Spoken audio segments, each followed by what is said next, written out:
নমস্কার বন্ধুরা, কেমন আছো? আশা করি তোমরা সবাই ভালো আছো। আজকে আমি তোমাদেরকে দেখাবো সেলাইয়ের কাজ শুরু করা 1 নম্বর ধাপ, যেটা হলো মেশিন চালানো শেখা। বন্ধুরা, পুজো তো এসেই গেল, সেলাইয়ের কাজ শিখে নিজেদের জন্য জিনিস বানাতে হবে, তো তাহলে চলো তাড়াতাড়ি করে সেলাইয়ের কাজটা শিখে নাও। আজকে আমি তোমাদেরকে খুব সহজভাবে মেশিন চালানো দেখিয়ে দেবো, যাতে তোমরা দেখলে শিখতে পারো।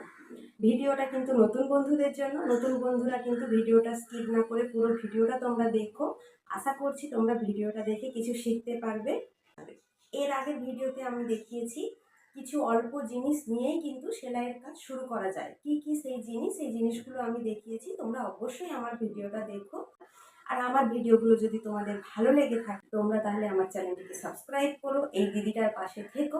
চলো তাহলে দেখে নিই কীভাবে মেশিন চালাতে হয়। বন্ধুরা, এটা হলো আমার একটা সিঙ্গেল পা মেশিন।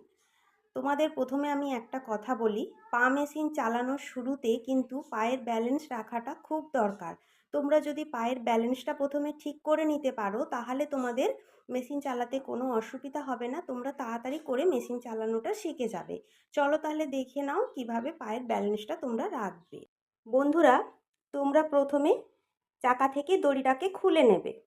তারপর পাদানির মধ্যে পা দুটোকে এইভাবে পাশাপাশি সমানভাবে রাখবে। রাখার পর এই চাকাটাকে হাত দিয়ে সামনের দিকে ঘোরাবে। যখন তোমরা চাকাটাকে হাত দিয়ে সামনের দিকে ঘোরাবে, তখন পায়ের কিন্তু গোড়ালি দিয়ে পেছন দিকে চাপ দেবে। তারপর পায়ের পাতা দিয়ে সামনের দিকে চাপ দেবে। একবার গোড়ালি দিয়ে পেছন দিকে চাপ দেবে, একবার পায়ের পাতা দিয়ে সামনের দিকে চাপ দেবে। যখন তোমরা চাপ দেওয়াটা শুরু করবে, তখন কিন্তু প্রথম চাপ দেওয়াটা পায়ের গোড়ালি দিয়েই দিতে হবে। এইভাবে তোমরা কিছুক্ষণ চালালে বুঝতে পারবে তোমরা কতটা পায়ের ব্যালেন্স রাখতে পারছো। এরপর বন্ধুরা, চাকার দড়িটাকে লাগিয়ে নেবে। যখন তোমরা দড়িটাকে লাগাবে, দেখো তোমরা কিভাবে দড়িটাকে লাগাবে। চাকার পেছন সাইড দিয়ে কিন্তু দড়িটাকে লাগানো শুরু করবে। চাকার মাঝখানে একটা ঘাঁচ কাটা জায়গা রয়েছে, ওই ঘাঁচ কাটার মধ্যে দিয়ে কিন্তু তোমাদেরকে দড়িটাকে লাগিয়ে লাগিয়ে নিয়ে আসতে হবে। এই পর্যন্ত লাগিয়ে নিয়ে আসার পর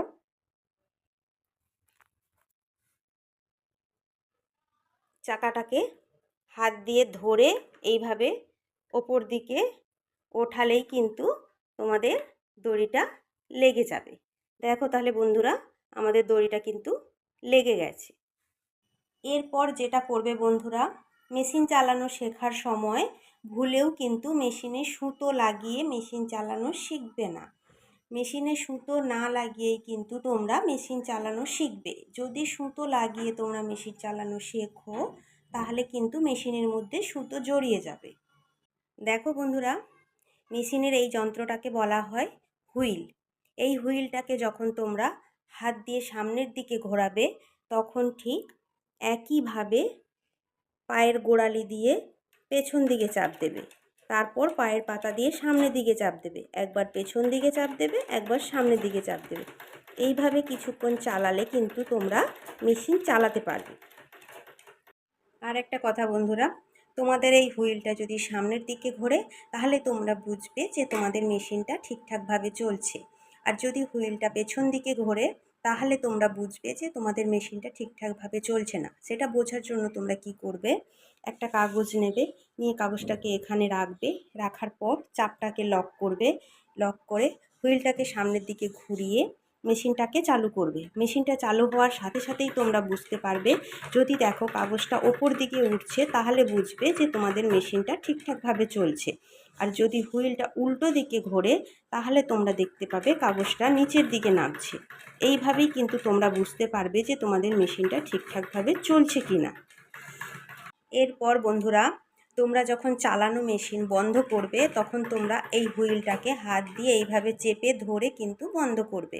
না ধরে তোমরা মেশিন চালানো বন্ধ করবে না। বন্ধুরা, আমি যেইভাবে তোমাদেরকে মেশিন চালানো শেখালাম, তোমরা যদি রোজ একবার করে সেইভাবে মেশিন চালানো প্র্যাকটিস করো, তাহলে কিন্তু তোমরা খুব অল্প সময়ের মধ্যেই মেশিন চালানো শিখে যাবে। কিন্তু তোমাদেরকে প্র্যাকটিস করতে হবে। চলো তাহলে বন্ধুরা, আজকে আমার এই ভিডিওটা এই পর্যন্ত। আশা করি আমি তোমাদের কিছু বোঝাতে পেরেছি। আর যদি বুঝতে কিছু অসুবিধা হয়ে থাকে, তোমরা অবশ্যই আমাকে কমেন্ট করে জানিও, আরও ভালো করে তোমাদেরকে বুঝিয়ে দেবো। আর আমার ভিডিওটা যদি তোমাদের ভালো লেগে থাকে তাহলে অবশ্যই কিন্তু আমার চ্যানেলটিকে সাবস্ক্রাইব করো, দিদিটার পাশে থেকো। নমস্কার।